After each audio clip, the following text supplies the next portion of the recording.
For over 6 decades, Clint Eastwood has been more than just an actor or director. He's been a Hollywood institution. A man defined by his steely stare, minimalist words, and unshakable sense of professionalism. Eastwood's reputation on set is legendary. Punctual, efficient, focused, and allergic to nonsense. But behind that cool exterior, there's a side of Clint that only a few have seen, the part that quietly builds grudges, the kind that lasts a lifetime. While he rarely speaks about personal disputes publicly, insiders have whispered for years about the handful of actors who crossed him so badly they were effectively erased from his world. These aren't petty disagreements. They're stories of clashing egos, artistic betrayals, and the quiet wrath of a Hollywood legend. Here are the top 5 actors Clint Eastwood reportedly hated the most, and the stories behind those feuds. If this kind of story touches your heart, if you're someone who cares about truth, responsibility, and speaking up for the voiceless, please like this video, subscribe to our channel, and share it with someone who should hear it. Let's get started. Number 5. Richard Burton. That should have been a dream pairing. 2 of Hollywood's most iconic tough guys sharing the screen in the World War II thriller Where Eagles Dare in 1968. On paper, Eastwood and Burton were perfect opposites.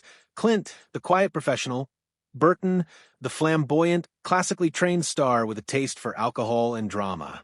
But once filming began, the clash was immediate. Eastwood, a man who preferred a clean, focused shoot, found himself increasingly irritated by Burton's on-set drinking. Burton, often hungover or half-drunk, would forget lines and wander off script.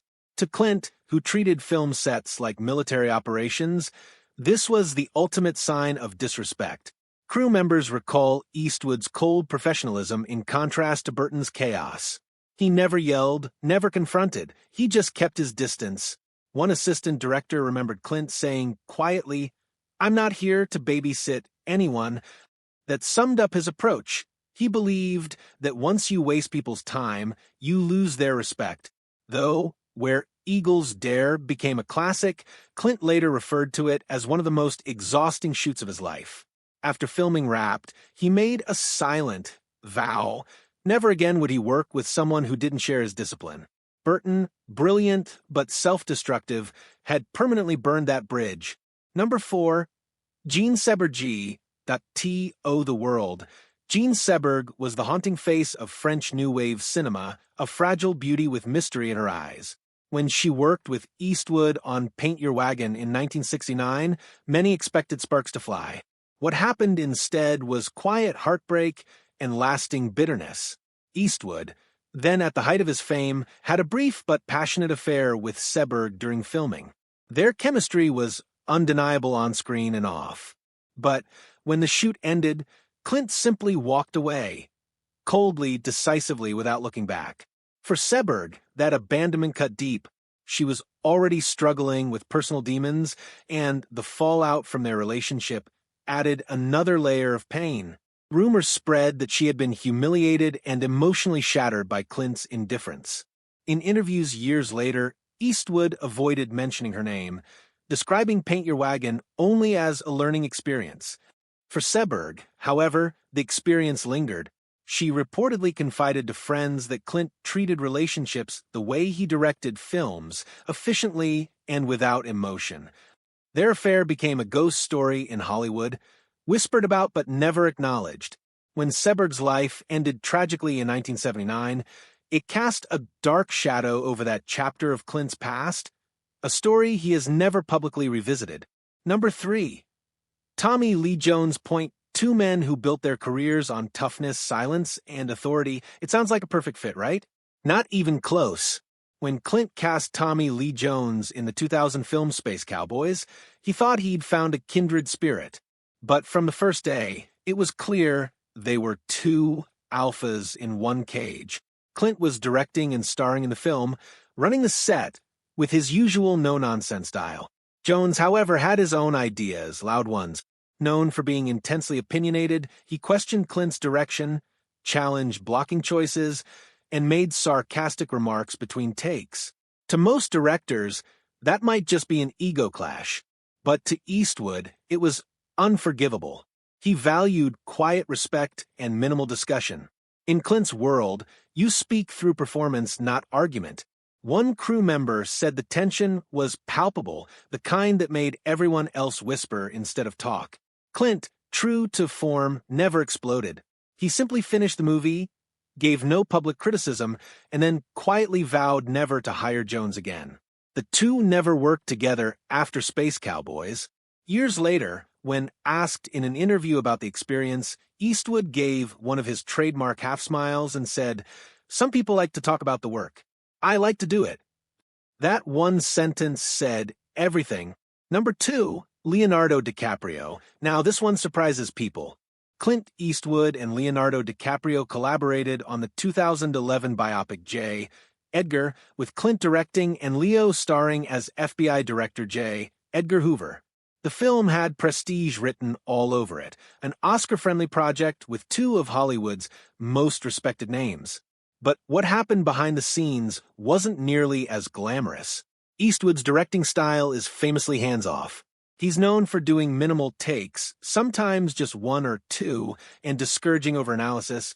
DiCaprio, on the other hand, is the exact opposite. He's a perfectionist, dissecting every line, every emotion, every blink of the eye. Sources from the production described the creative tension between them. DiCaprio would ask for another take to refine his performance, but Clint would wave him off, saying, "We got it." To Leo, that felt rushed. To Clint, it was efficiency. The two never openly fought, but the mutual frustration was obvious. After filming, they went their separate ways, never collaborating again.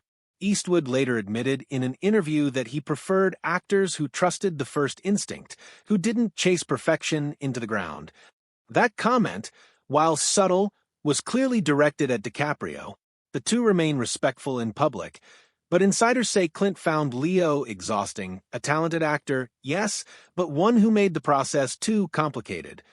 And finally, number 1, Barbra Streisand. That if you know Clint Eastwood's personality, quiet, reserved, masculine in the old-school sense, you can imagine why Barbra Streisand was his polar opposite. Streisand is brilliant, outspoken, emotional, and famously demanding. The two first met in the late 1970s when Streisand reportedly considered Eastwood for a role opposite her in A Star is Born. The discussions never went far, partly because of scheduling, but mostly because of personality. According to friends, Clint found Streisand's reputation for controlling every detail unbearable. He once said, "Some people direct from the stage when they're supposed to be acting," a not-so-subtle jab that many believed referred to her. Years later, Streisand made public comments about Clint's conservative politics, calling him a relic of a different America. That was it. From that point on, Clint wanted nothing to do with her. He reportedly refused to attend any event she was hosting or featured in, even turning down a gala appearance when he learned she was presenting. To him, it wasn't just personal, it was philosophical. Eastwood built his identity on restraint and authenticity. Streisand, to him, symbolized everything he disliked about Hollywood: overproduction, ego, and excess emotion.